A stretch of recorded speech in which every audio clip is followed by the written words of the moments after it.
সুপ্রিয় শিক্ষার্থীরা, আমরা আজ এখানে এসেছি অনার্স দ্বিতীয় বর্ষের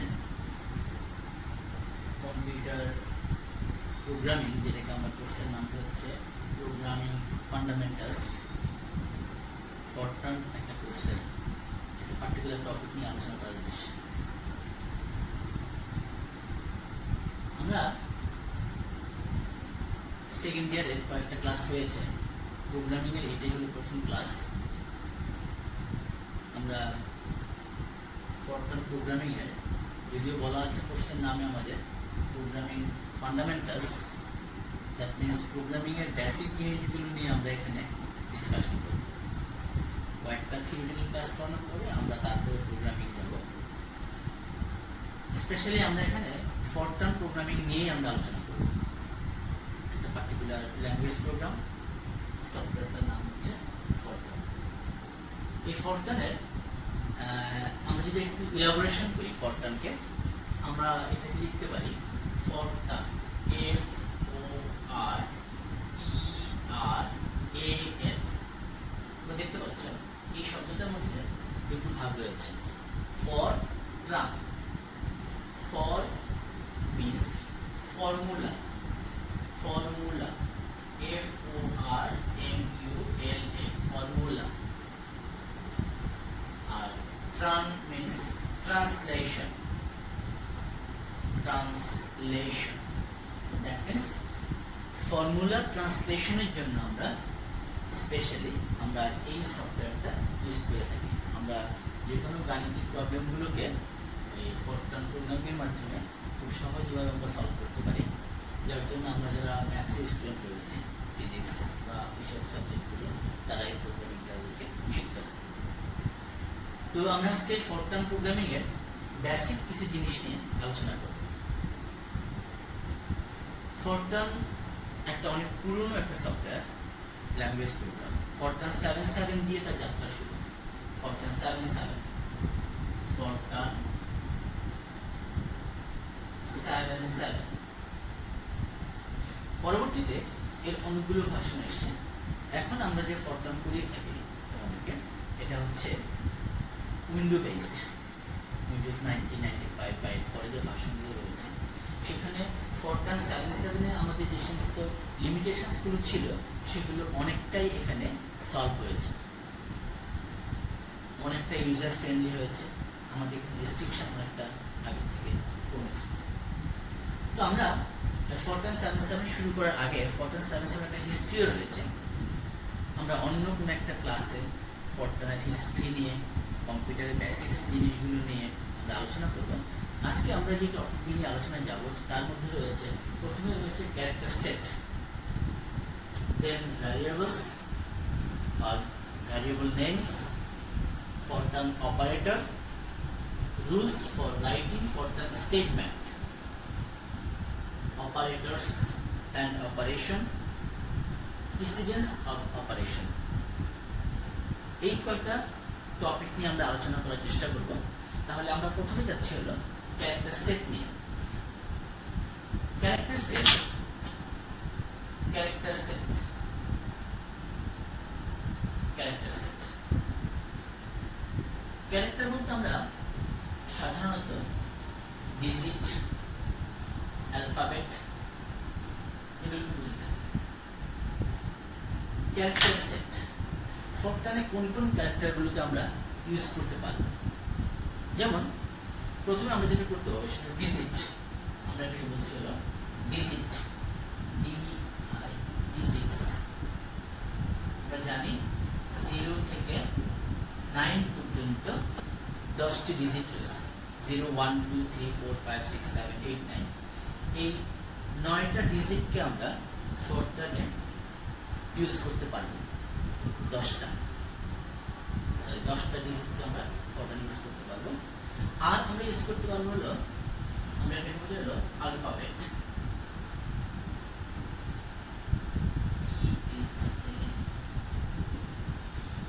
ইংরেজি বর্ণমালাগুলোকে আমরা ইউজ করবো। A to Z, এই বর্ণমালাগুলোকে আমরা ইউজ করতে পারবো।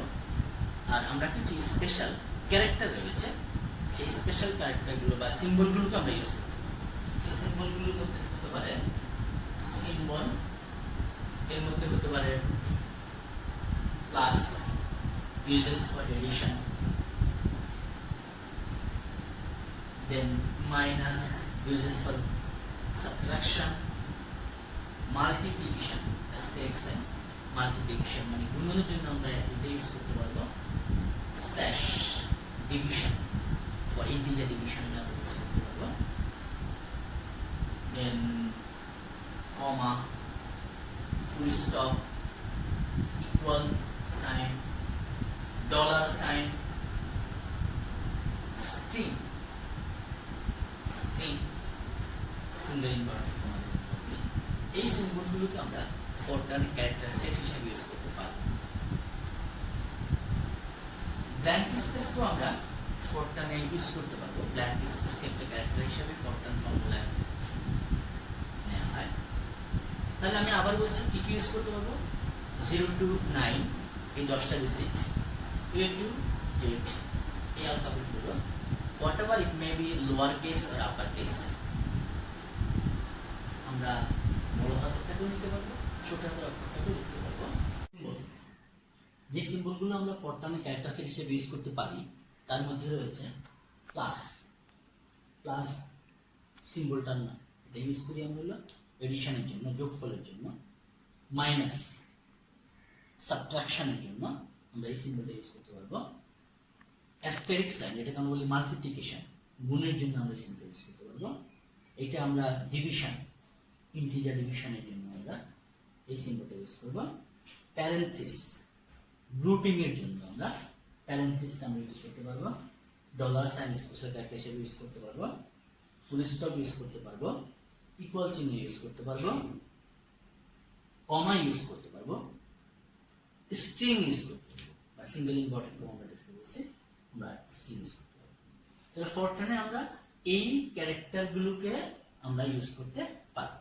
এখানে আমরা একটা জিনিস বলে থাকি, সেটাকে আমরা বলি alphanumeric, alphanumeric character, alphanumeric character.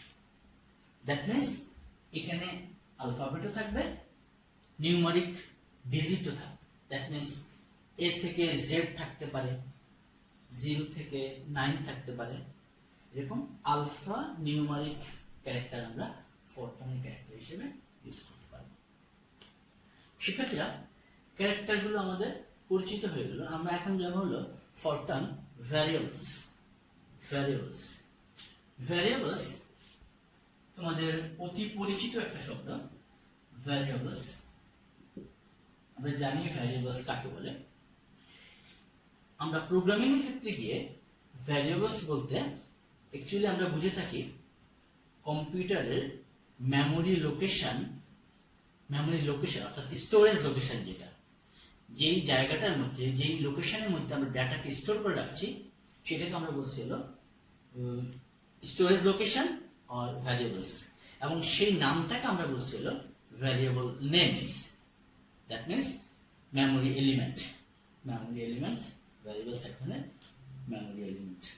এর মধ্যে যদি আমরা ইন্টিজার টাইপ ডেটা স্টোর করে রাখি, তোমরা জানো ইন্টিজার মানে হচ্ছে পূর্ণ সংখ্যা যেগুলো আছে, 0, 1 বা ডিজিট, এরকম ইন্টিজার টাইপ ডেটা যদি আমরা ইউজ করে থাকি, সেটাকে তখন আমরা বলি integer variable. Integer variable.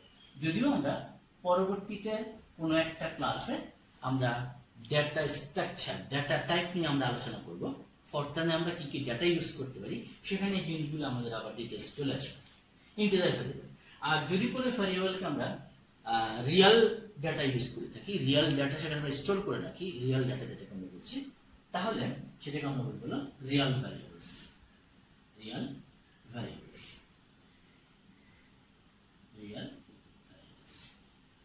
Real data means, that means floating point থাকবে, রিয়েল নাম্বার যেটাকে আমরা বলছি রিয়েল ভ্যারিয়েবলস। তো ফরট্রানে there are two types of data, there are integer variables and real variables. এখন এই ফরট্রানে ভ্যারিয়েবল লেখার জন্য আমাদের স্পেসিফিক কিছু নিয়ম রয়েছে, আমি সেই নিয়মগুলো একটু আলোচনা করছি। ফরটার্ন ভ্যারিয়েবলস, তাহলে আমরা ক্যারেক্টার সেটটা নিয়ে আলোচনা করলাম, ভ্যারিয়েবলস নিয়ে একটু কথা বললাম। এখন আমরা লিখছি যে rules for writing FORTRAN variables. ফরটার্নের ভ্যারিয়েবল আমরা কিভাবে লিখব।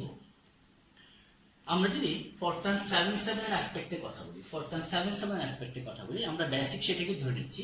তাহলে সেখানে আমরা ফরটার্ন ভ্যারিয়েবলের যে নামটা হবে সেই নামটা হতে পারে ম্যাক্সিমাম 6 ক্যারেক্টার, ম্যাক্সিমাম 6 ক্যারেক্টার। ফরটার্ন ভ্যারিয়েবলের লেন্থ ম্যাক্সিমাম 6 ক্যারেক্টার হতে পারে, বাট 90, 95 অর অনওয়ার্ড ভার্সন যেগুলো রয়েছে সেই ক্ষেত্রে আমরা এটাকে আপ টু 31 ক্যারেক্টার পর্যন্ত আমরা এটাকে নিতে পারি। সেখানে আমাদের এই ফ্লেক্সিবিলিটিটা রয়েছে। একটা গুরুত্বপূর্ণ কথা হচ্ছে আমাদের এখানে আমরা 6 ক্যারেক্টারের বেশি কোনো ফরটার্নের ভ্যারিয়েবলের নামকে ইউজ করতে পারবো না, ভ্যারিয়েবল নেমস। সেকেন্ড থিং হচ্ছে আমরা সেখানে A to Z যেটা আমরা বলছি অ্যালফাবেট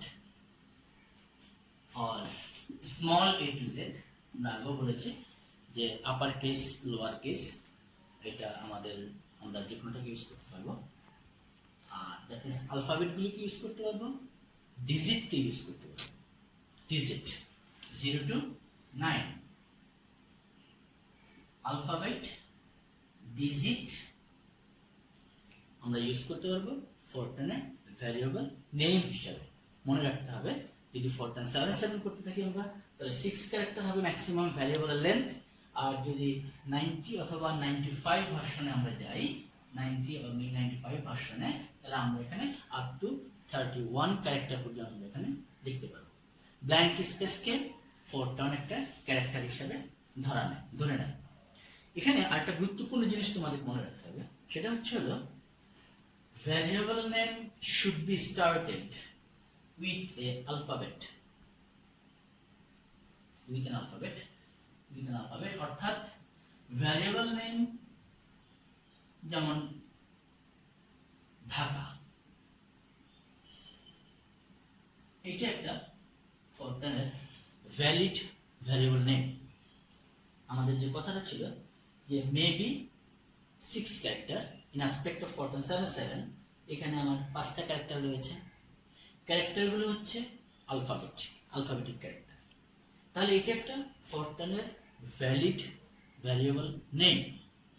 কিন্তু আমি যদি এটার আগে সে 5 DHAKA লিখলাম, তাহলে এইটা this is valid as a FORTRAN variable, but this is invalid. Why? Because variable name কখনো ইন্টিজার নাম্বার দিয়ে শুরু হতে পারবে, আই মিন ডিজিট দিয়ে শুরু হতে পারবে না। First character must be alphabet, first character must be alphabet, এটা আমাদের খুব মনে রাখতে হবে। এবং আরেকটা জিনিস মনে রাখতে হবে, no special character can be used in variable names. Special character means underscore or slash, like this, Dhaka,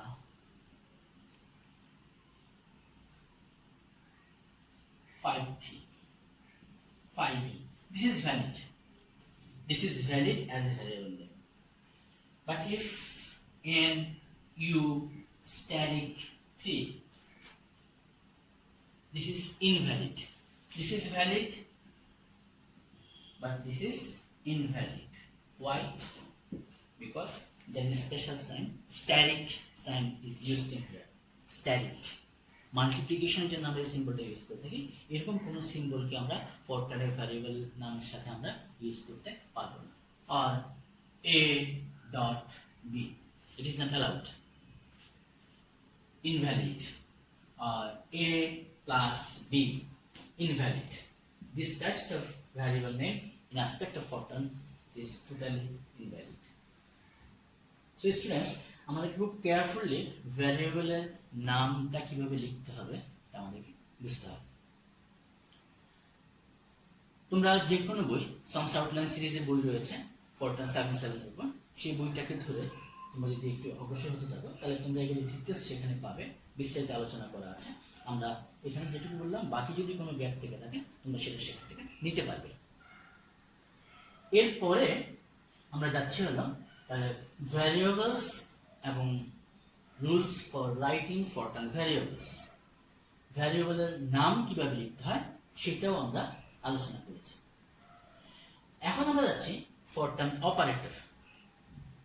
তোমরা নিশ্চয়ই অপারেটর শিখেছ, প্লাস, মাইনাস, স্ল্যাশ, এই সবই operator.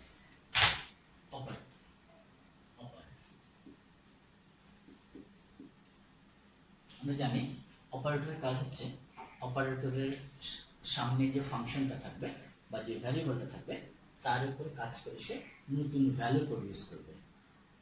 Operator 5 plus 3 equals to 8. Here plus is an operator. Plus তো হচ্ছে এখানে একটা operator. এই প্লাসটা 3 এর উপর কাজ করে, এটার বৈশিষ্ট্য হচ্ছে 5 সাথে যোগ করে 8 প্রডিউস করবে, নতুন একটা ভ্যালু পাওয়া যাচ্ছে। তাহলে ফরট্রানে আমরা 3 ধরনের অপারেটর ইউজ করতে পারছি। ফরট্রানে আমরা 3 ধরনের অপারেটর ইউজ করছি। একটা হলো arithmetic or arithmetic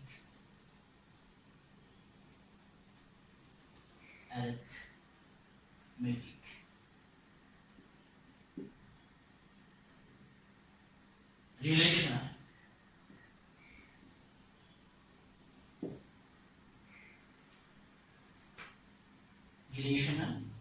and logical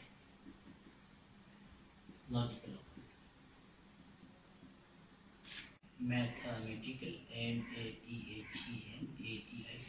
mathematical operator আমরা বলে থাকি। ম্যাথমেটিক্যাল অপারেটরগুলো হচ্ছে যেমন প্লাস, এটা একটা operator, mathematical operator. It is uses for addition, যোগ করার জন্য ব্যবহার করা হচ্ছে অপারেটরটা, এটা হচ্ছে একটা ম্যাথমেটিক্যাল অপারেটর। মাইনাস, এটা একটা অপারেটর, এটা হচ্ছে সাবট্রাকশন। বিয়োগ করার জন্য আমরা এই অপারেটরটা ইউজ করে থাকি। এটাকে আমরা লিখি হলো add, addition, subtraction. For multiplication, গুণের জন্য আমরা যে অপারেটরটা ইউজ করব সেটা হচ্ছে অ্যাস্টেরিক্স নামে হবে এটাকে। তাহলে এডিশন, সাবট্রাকশন, মাল্টিপ্লিকেশন, ডিভিশনের জন্য আমরা এই অপারেটরটা ইউজ করে থাকবো। আমরা স্ল্যাশ চিহ্ন দিয়ে প্রকাশ করছি, অপারেটর ইউজ করব। তাহলে লজিক্যাল অপারেটরের ক্ষেত্রে আমরা প্লাস, ম্যাথমেটিক্যাল অপারেটরের ক্ষেত্রে আমরা প্লাস, মাইনাস, অ্যাস্টেরিক, স্ল্যাশ এই ধরনের অপারেটরগুলোকে আমরা অ্যারিথমেটিক্যাল অপারেটর বা ম্যাথমেটিক্যাল অপারেটর হিসেবে আমরা ইউজ করে থাকি। এখানে আরো কিছু অপারেটর আছে, যেমন প্যারেন্থিস, যেটা আমরা বলেছিলাম যে এটা আমরা গ্রুপিং এর জন্য ইউজ করে থাকি। প্যারেন্থিস এই অপারেটরটা আমরা ইউজ করে থাকি। আর এক্সপোনেনশিয়েশন, সূচক, suppose a to the power 5, এই ক্ষেত্রে আমরা এটা যদি ফরট্রান এক্সপ্রেশনটা আমরা লিখি, দিস ইজ এক্সপোনেনশিয়াল, সূচকের জন্য আমরা এই অপারেটর ইউজ করি। তাহলে ম্যাথমেটিক্যাল অপারেটরগুলো হচ্ছে plus, minus, asterisk, slash, parenthesis, exponentiation যেটাকে আমরা বলছি, বা সূচকের জন্য যেটা আমরা এখানে ইউজ করছি। আর এটা হচ্ছে ডাবল স্ট্যাটিক দিয়ে আমরা পাচ্ছি হলো অ্যারিথমেটিক্যাল অপারেটর। দেন আমরা যাচ্ছি হলো রিলেশনাল অপারেটর। রিলেশনাল অপারেটরগুলোর মধ্যে রয়েছে রিলেশনাল অপারেটরগুলোর মধ্যে রয়েছে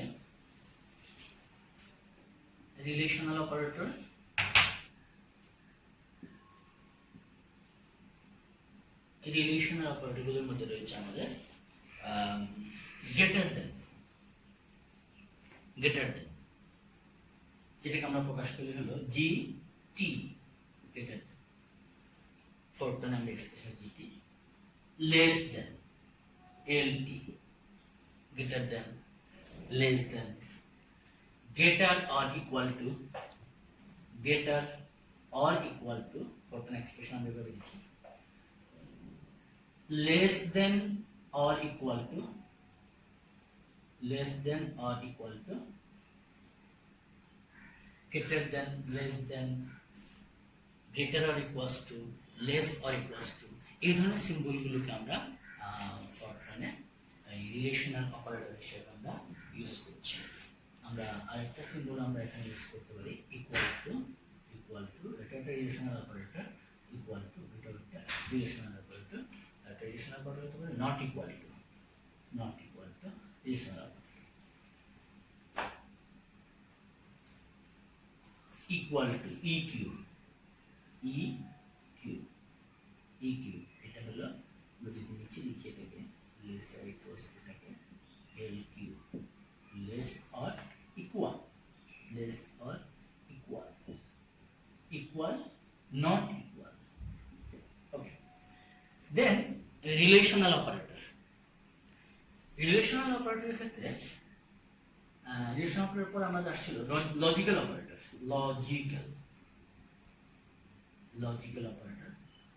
অপারেটর গুলো লজিক্যাল ডিসিশনের ক্ষেত্রে আমরা ইউজ করে থাকি সেই লজিক্যাল অপারেটর হতে পারে and conjunction এটাকে আমরা বলি and or logically disjunction and or logically disjunction যেটাকে আমরা বলেছি not negation and or not such type অপারেটরগুলোকে আমরা লজিক্যাল অপারেটর হিসেবে ইউজ করে থাকি আমরা প্রোগ্রামিং লিখতে আমরা পরবর্তীতে আমরা এগুলো সম্পর্কে আরো আমাদের ধারণা ক্লিয়ার হয়ে যাবে আমরা বেসিক জিনিস নিয়ে কথা বলছি আমরা অত ডিটেইলসে যাচ্ছি না তাহলে ফরট্রান অপারেটর সম্পর্কে ধারণা হয়েছে then rules for writing Fortran statement আমরা এটা শেষ করে ফেলছি character set variables Fortran operator or operators or operation same thing then rules for writing Fortran statements তার আগে আমি এই কথা একটু বলে নেই প্রেসিডেন্স অফ অপারেশন অর্থাৎ এই যে একসাথে যদি অনেকগুলো অপারেটর থাকে তাহলে সেই ক্ষেত্রে এই প্রেসিডেন্সটা কি হবে অগ্রগণ্যটা কি হবে অর্থাৎ কোন অপারেটরটা precedence of operation এখানে first operation must be division then multiplication first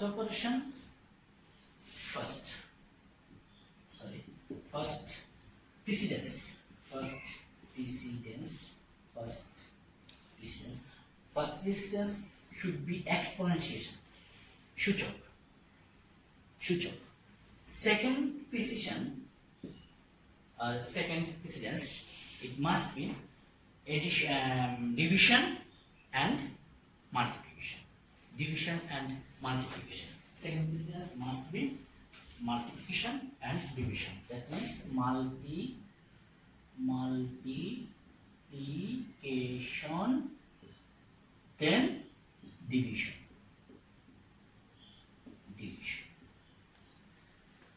third precedence addition subtraction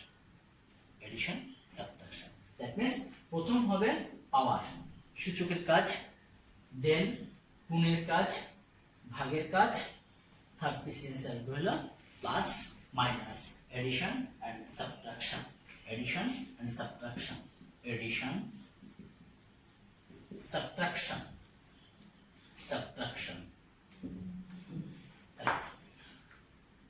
টপমোস্টে যদি আমাদের এখানে প্যারেন্থেসিস থাকে ব্র্যাকেট থাকে আমরা জানি ফরট্রান প্রোগ্রামিং এর ক্ষেত্রে আমরা শুধুমাত্র একটাই প্যারেন্থেসিস ইউজ করি ব্র্যাকেট বা বন্ধনী ইউজ করি সেটা হচ্ছে ফার্স্ট ব্র্যাকেট প্রথম বন্ধনী তাহলে এইসবের আগে যদি প্যারেন্থেসিস থাকে তাহলে প্যারেন্থেসিসের কাজটা সবার আগে হবে প্যারেন্থেস, দেন এক্সপোনেনশিয়েশন সূচক, দেন মাল্টিপ্লিকেশন, দেন ডিভিশন, এডিশন, সাবট্রাকশন। এবং ফরট্রান যখন আমরা স্টেটমেন্ট দিতে যাব, কারণ ফরট্রান স্টেটমেন্ট যখন কম্পাইল হতে থাকবে তখন কম্পাইলার সবসময় লেফট থেকে ডানের দিকে যাবে, লেফট থেকে রাইটের দিকে এটাকে তারা ক্যালকুলেশন করে যাবে। তাহলে প্রিসিডেন্সটা ওইভাবে নির্ধারিত হবে, বাম দিক থেকে ডান দিকে এই কাজটা করতে থাকবে। অনেকটা আমরা সেই ছোটবেলায় যেরকম সরল অঙ্ক শিখেছিলাম। তাহলে এটা হচ্ছে প্রিসিডেন্স অফ অপারেশন। এখানে একটা জিনিস একটু বলা দরকার অপারেশন করতে গিয়ে, সেটা হচ্ছে আমরা যখন রিয়েল এবং ইন্টিজার ভ্যারিয়েবল নিব, দ্যাট মিনস ইন্টিজার অ্যারিথমেটিক আমরা বলে থাকি, যে আমরা যখন ইন্টিজার নিয়ে কাজ করব, suppose 5 plus 3, two integers, result will be 8. This integer 5 plus 3, addition, subtraction 5 minus 3, 2, normal positive. But if we divide 5 3, then the result will be 1. Result will be 1. Actually 5 divided by 3, it may 1.26 something like that. That means it will be truncated in the floating point, nearest integer. দশমিকের পরের যে অংশটা থাকবে সেটাকে আমরা বাদ হয়ে যাবে, এটা কেটে যাবে। এটাকে আমরা বলি ইন্টিজার ডিভিশন, অর্থাৎ পূর্ণ সাংখ্যিক ভাগের ক্ষেত্রে দশমিকের পরে যে অংশটা থাকবে সেটা ট্রাঙ্কেট হবে, ডিলিট হয়ে যাবে, শুধুমাত্র পূর্ণ সংখ্যাটা থাকবে। এটা হবে আমরা বললাম যে ইন্টিজার অপারেশনগুলোর ক্ষেত্রে ইন্টিজার ডেটা নিয়ে বা ইন্টিজার কনস্ট্যান্ট নিয়ে আমরা যখন কাজ করবো তখন এরকম হতে পারে। That means I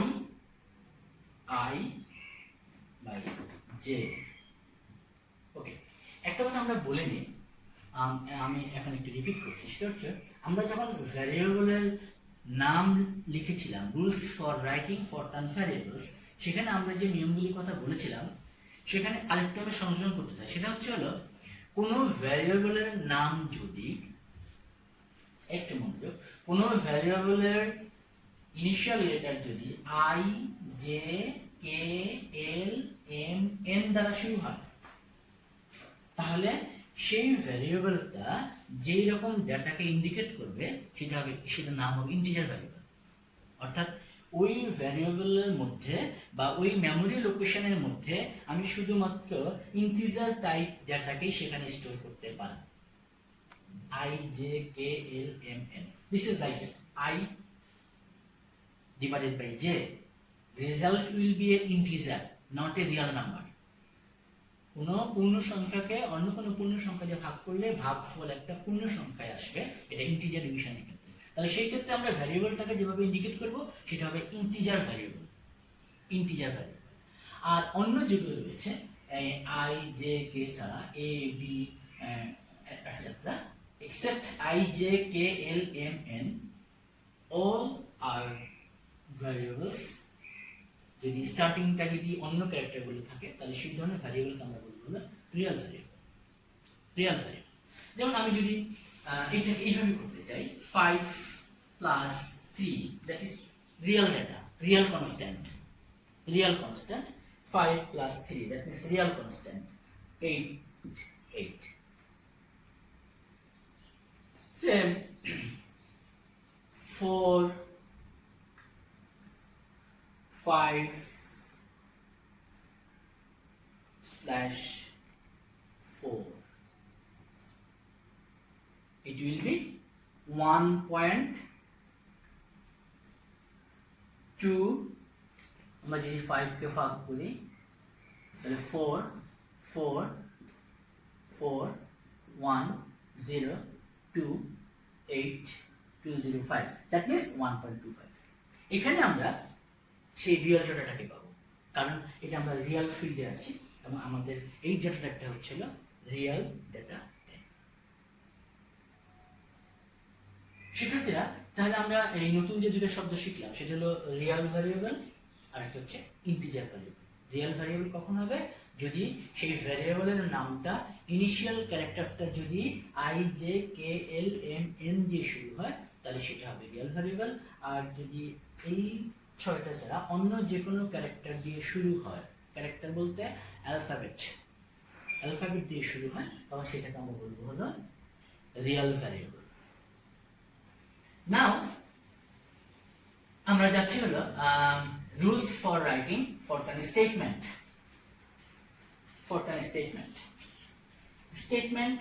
then Fortran statement. Rules for writing Fortran statement. আমার এই বোর্ডটা লাগবে, আমি এটা মুছে দিচ্ছি কারণ পুরো জিনিসটাই লাগবে। Rules for writing Fortran statement.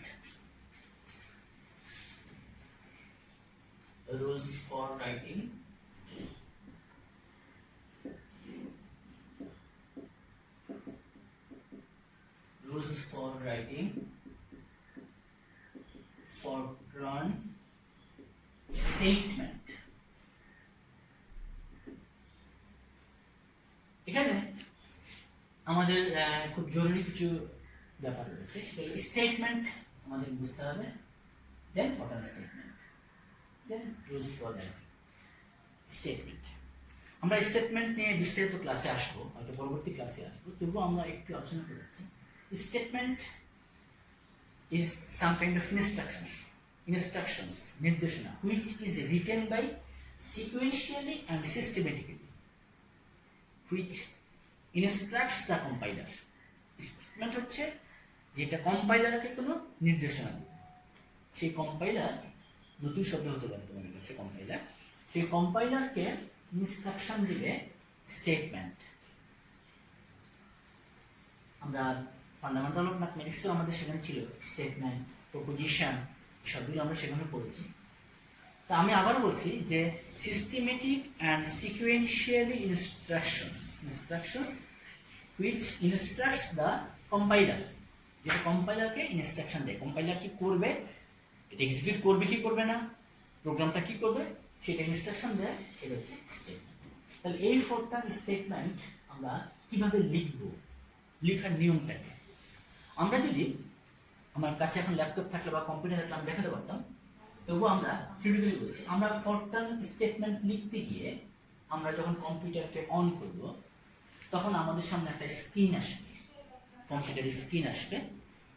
সেই স্ক্রিনটাকে একটা ফরট্রান প্রোগ্রামিং স্ক্রিনের মধ্যে 1 থেকে শুরু করে 80টা কলাম থাকে। কলাম, একটা কলাম, 2 3 4 5, 5টা কলাম, 6, 6টা কলাম, 7 8, 72, 73 থেকে 80 পর্যন্ত। প্রত্যেকটা কলামের মধ্যে আমরা এক একটা করে ক্যারেক্টারকে লিখব। প্রত্যেকটা কলামের মধ্যে আমরা একটা করে ক্যারেক্টারকে লিখব। 80 কলামস, 1 2 3 4 5 6 আপ টু 80। একটা ফরট্রান স্ক্রিনের মধ্যে 80টা কলাম থাকে। 80টা কলাম থাকে, যেমন 1 নম্বর কলাম, এটা 2 নম্বর কলাম, 3 নম্বর কলাম, 4 নম্বর কলাম। আমি সবগুলোকে দাগ দিইনি। আসলে আমাদের মেমোরি সেলগুলো, মেমোরি স্টোরেজ লোকেশনগুলো ঠিক এভাবেই আসলে থাকে। তো সেখানে আমরা এই প্রত্যেকটা কলামের মধ্যে একটা করে ক্যারেক্টারকে লিখতে পারবো। প্রত্যেকটা কলামের মধ্যে একটা করে ক্যারেক্টার আমরা লিখতে পারবো, এর বেশি ক্যারেক্টার লিখতে পারবো। তো সেটার জন্য আমাদের এই যে ফার্স্ট যে কলামটা রয়েছে, আমাদের এই ফার্স্ট কলামটাকে বলা হয় হলো কমেন্ট ফিল্ড। এগুলো একটা ফিল্ড, এই একটা ফিল্ড, এই একটা ফিল্ড, এই একটা ফিল্ড, 7 থেকে 72 আরেকটা ফিল্ড, এই আরেকটা ফিল্ড। আমাদের এই ফার্স্ট কলামের মধ্যে এই ফার্স্ট যে ফিল্ড রয়েছে এটাকে আমরা বলি comment field. Comment, COMMENT, comment field. Comment field অর্থাৎ এই কলামের মধ্যে আমরা যদি কোনো স্টেটমেন্ট শুরু করতে চাই তাহলে এখানে আমরা শুরু করতে পারবো না। এখানে আমরা বড়জোর যেটা করতে পারি, এখানে একটা সি লিখে, সি স্ট্যান্ডস ফর কমেন্ট, আমি প্রোগ্রাম সম্পর্কে ডেসক্রিপশন লিখতে পারি, প্রোগ্রামের নাম লিখতে পারি, যেটা কম্পাইলার ইগনোর করবে। কম্পাইলার কম্পাইল করবে না, এটাকে ইগনোর করবে।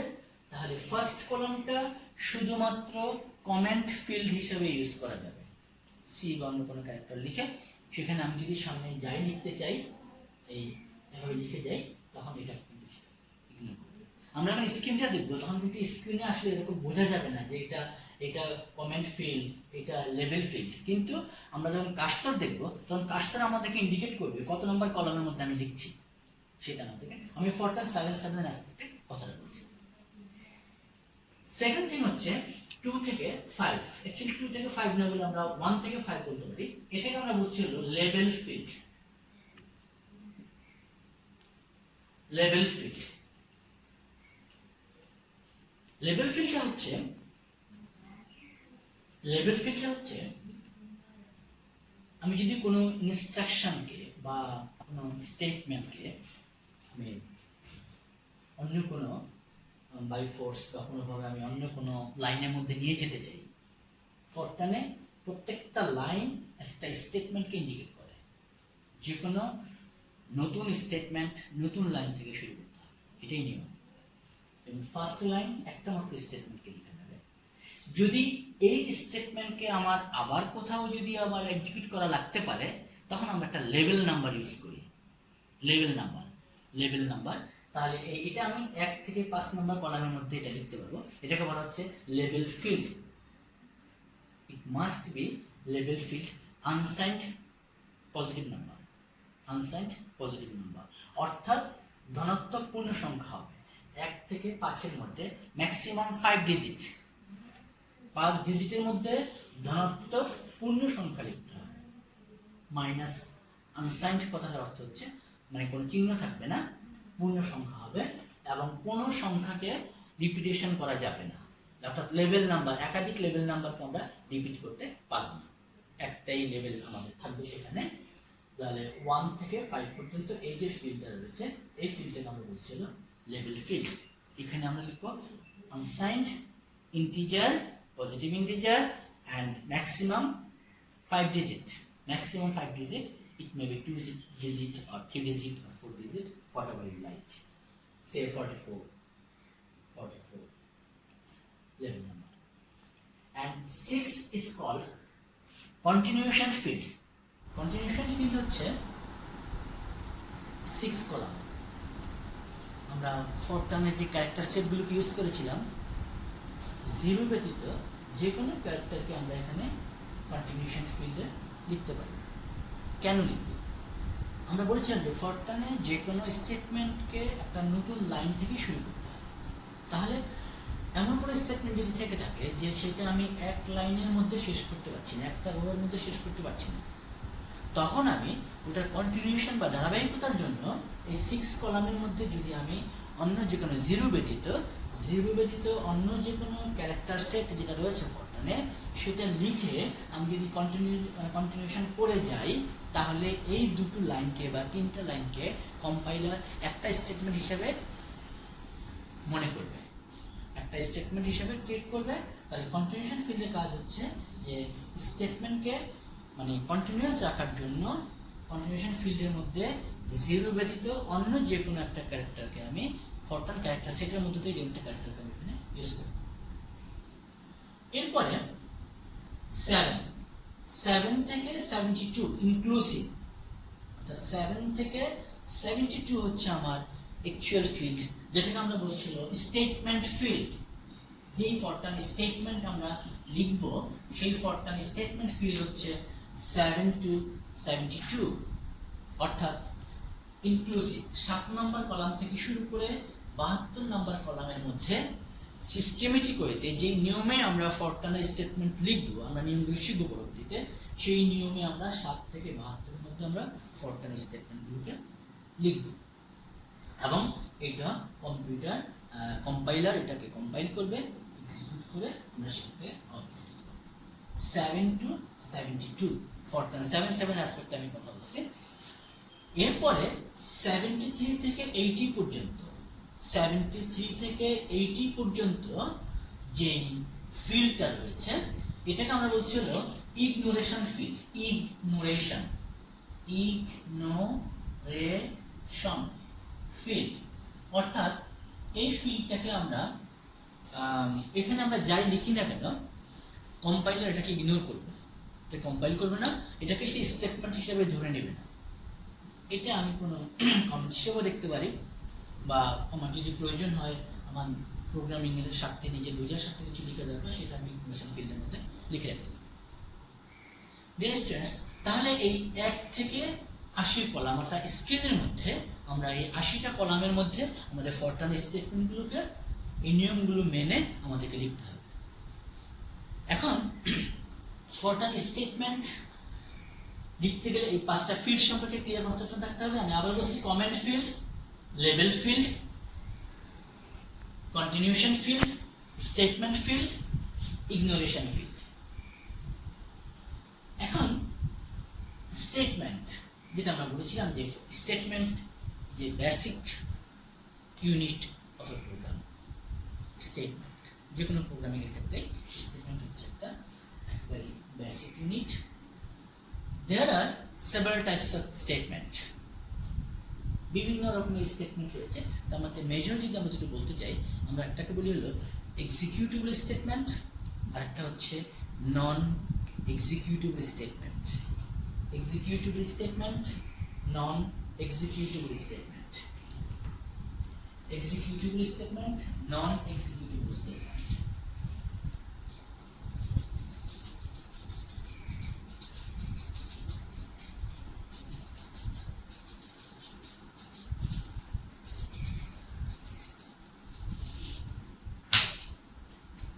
Executable,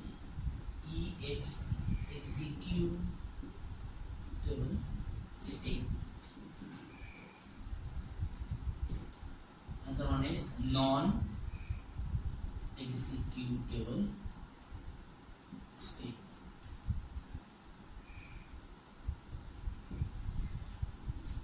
Executable statement হচ্ছে ওই স্টেটমেন্ট যে স্টেটমেন্টটা এক্সিকিউট হবে, অর্থাৎ কম্পাইলারকে ইনস্ট্রাকশন দিবে, সেই ধরনের স্টেটমেন্টগুলোকে আমরা বলি হলো executable statement. Executive statement, executive স্টেটমেন্টের মধ্যে অনেক প্রকারভেদ রয়েছে। যেই স্টেটমেন্টগুলো কম্পাইলারকে ইনস্ট্রাকশন দিবে সেগুলোকে আমরা বলছি হলো এক্সিকিউটিভ স্টেটমেন্ট। এর মধ্যে হতে পারে read, write, read, write, stop,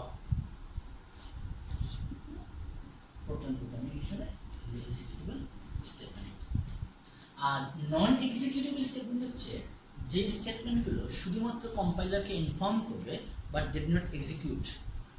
These are called executive statement, like this dimension, function, এগুলোকে আমরা বলছি নন এক্সিকিউটেবল স্টেটমেন্ট। আমরা নেক্সট ক্লাসে এই স্টেটমেন্ট দ্যাট মিনস এক্সিকিউটেবল এবং নন এক্সিকিউটেবল থেকে আমাদের যাত্রাটা শুরু হবে। তার আগে আমি আরেকটু কথা বলে যাচ্ছি আজকের ক্লাসের শেষে, সেটা হচ্ছে এই যে রিড, রাইট, আমি বললাম শব্দগুলো read, write, stop, end, real, এই শব্দগুলোকে আমরা কখনো ফরট্রানে ভ্যারিয়েবল হিসেবে ইউজ করতে পারবো না। আমরা বলে আসি আগে rules for writing Fortran variables, এই যে রুলগুলো ছিল এগুলোকে আমরা কখনো ফরট্রানের ভ্যারিয়েবল হিসেবে ইউজ করতে পারবো না। কেন পারবো না? কারণ এগুলো কিন্তু ফরট্রান স্টেটমেন্ট, এগুলো প্রোগ্রামের সাথে জড়িত, প্রোগ্রামে এগুলোকে আমরা ব্যবহার করবো। যার জন্য এগুলো যদিও আমাদের ফরট্রানে ভ্যারিয়েবল লেখার মতো যে সমস্ত নিয়মগুলো রয়েছে সেই নিয়মগুলো মেনে চলে, তবুও আমরা এগুলোকে ভ্যারিয়েবল হিসেবে ইউজ করতে পারবো না। শিক্ষার্থীরা, আমরা আজকে যেটুকু আলোচনা করেছি একবারে বেসিক জিনিস নিয়ে আলোচনা করেছি তোমাদেরকে। ফরট্রানের ক্যারেক্টার সেট, ভ্যারিয়েবলস, ভ্যারিয়েবলস লেখার নিয়ম, অপারেটর, কিছু অপারেটরকে আমরা দেখিয়েছি, অপারেটরের প্রকারভেদ, দেন স্টেটমেন্ট, স্বল্প পরিসরে আমরা স্টেটমেন্ট নিয়ে কথা বলেছি। রুলস ফর রাইটিং ফরটার্ন স্টেটমেন্ট, কীভাবে ফরটার্ন স্টেটমেন্ট লিখতে হয় সবচেয়ে গুরুত্বপূর্ণ যে জিনিসটা সেটা আমরা আলোচনা করেছি, তোমাদেরকে ফিল্ডগুলো নিয়ে দেখিয়েছি কোন ফিল্ডের মধ্যে কীভাবে লিখতে হবে। তো আজকে সুপ্রিয় শিক্ষার্থীরা, আজকে আমরা এখানে শেষ করতে যাচ্ছি। আমরা পরবর্তী ক্লাসে স্টেটমেন্ট দিয়ে শুরু করব।